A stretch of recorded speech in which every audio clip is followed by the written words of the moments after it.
sur ce que nous avons déjà au niveau du parti, mais d'identifier les autres personnes qui sont à même de venir quand même renforcer donc l'électorat que nous attendons et que nous voulons mobiliser pour la réélection du président dès le premier tour. Et c'est en cela que les mouvements de soutien sont appelés à jouer des rôles extrêmement importants. Et vous l'avez dit tout à l'heure en filigrane, et je voudrais insister pour vous rappeler, pour dire qu'aujourd'hui, le travail que vous devez faire, qui figure en partie dans votre plan d'action, c'est d'aller sur l'étendue de la France, de voir véritablement dans les différentes poches où est-ce que vous pouvez intervenir. Évidemment, un des éléments de travail, un outil de travail que vous pourrez utiliser serait la carte électorale, seront les bureaux de vote. Parce qu'il y a des gens qui aiment Macky Sall, comme vous, mais qui ne se retrouvent pas dans ce qui se fait dans le parti. Et cela se comprend, et c'est pourquoi d'ailleurs on a accepté qu'il y ait le mouvement. Et alors donc vous devrez travailler sur d'abord, comme vous l'avez dit, le voisinage, etc., mais sur également la carte électorale pour pouvoir toucher vraiment un peu partout les populations qui pouvaient être intéressées par vraiment les actions que vous êtes en train de déployer en direction de la réélection du président. Là également, c'est pour vous féliciter, vous encourager d'aller vers cette direction et dire que j'ai été content d'entendre que dans tout votre programme, vous avez retenu de faire deux choses importantes. L'une des choses, de ces deux choses qui me semble être la plus importante, c'est donc de faire la proximité, c'est d'aller voir les gens chez eux et dans les foyers, dans les maisons, mais également de renforcer cela par 3 meetings seulement. L'action ne doit pas être mise sur les meetings, mais sur l'action du porte-à-porte, donc de la proximité, pour pouvoir véritablement engager le maximum. Parce que les gens aimeraient bien qu'on les trouve chez eux pour qu'on leur parle. Il y a des gens qui ne demandent que ça, la considération. Et dès qu'il y a ça, avec votre façon de parler, d'expliquer, ils sont engagés et vous voyez tout de suite, ça renforce. Et vous allez donc renforcer le levier donc électoral du parti et à travers cela. Et je voudrais vraiment vous dire que nous vous encourageons et que nous sommes à vos côtés et que nous vous soutenons.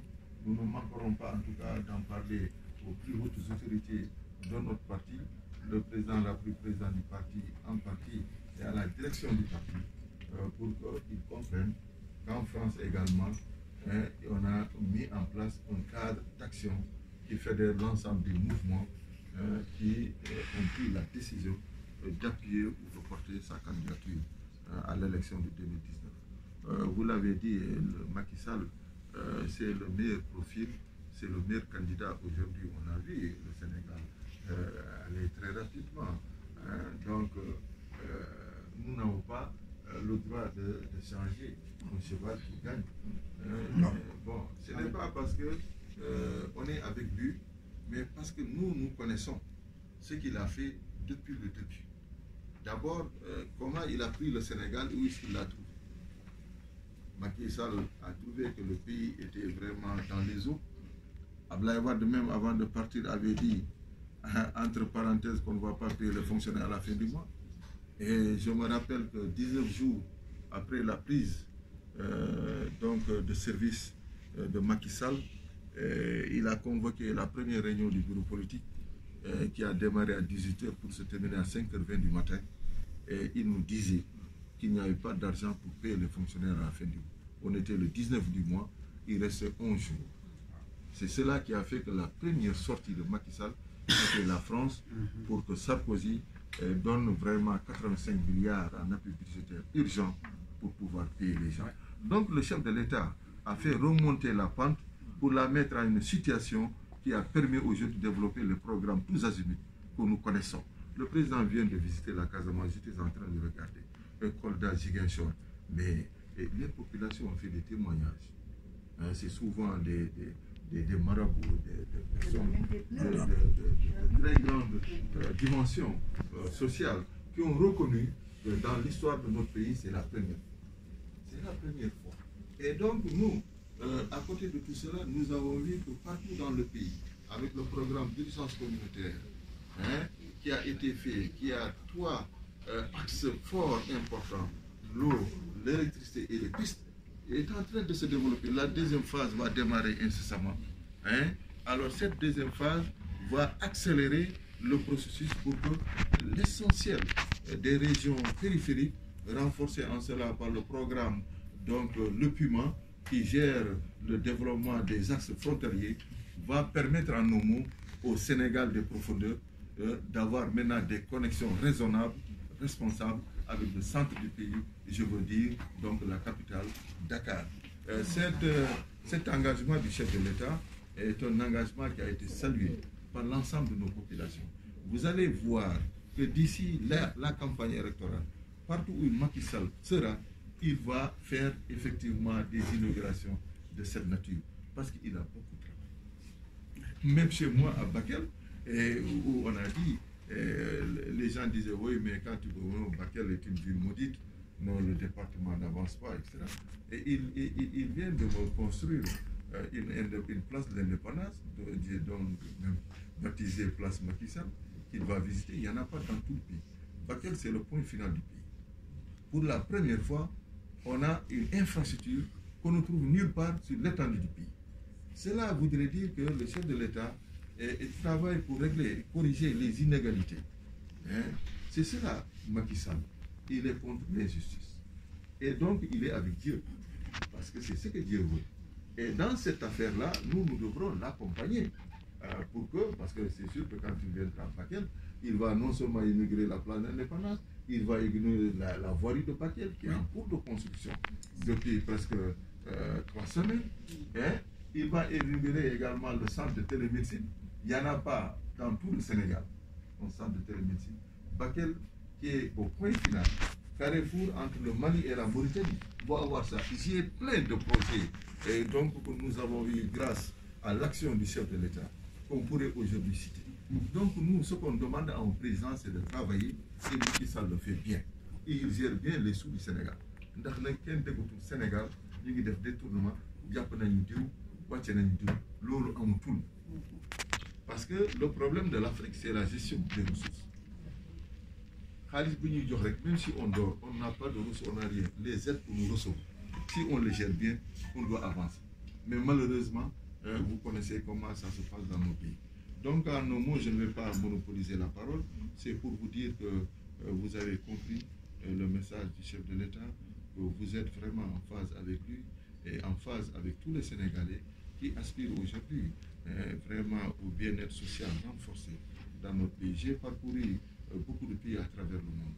Et partout où je vais, je rencontre des Sénégalais, souvent qui m'invitent à déjeuner, à dîner.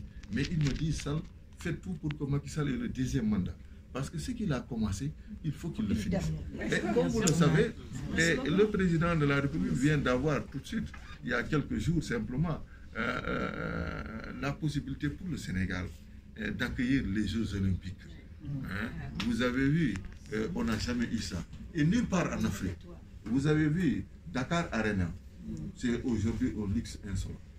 Il faut aller voir ce que le président fait. Mais cela sera renforcé par effectivement l'inauguration du train express régional au mois de décembre. Le président Macky Sall est en train d'innover et d'apporter tout ce qu'il faut pour que notre pays soit cité en référence, en exemple de démocratie réussie, mais également de démocratie renforcée. Et donc nous devrons l'accompagner. Parce que nous, là, c'est ce que nous demandons.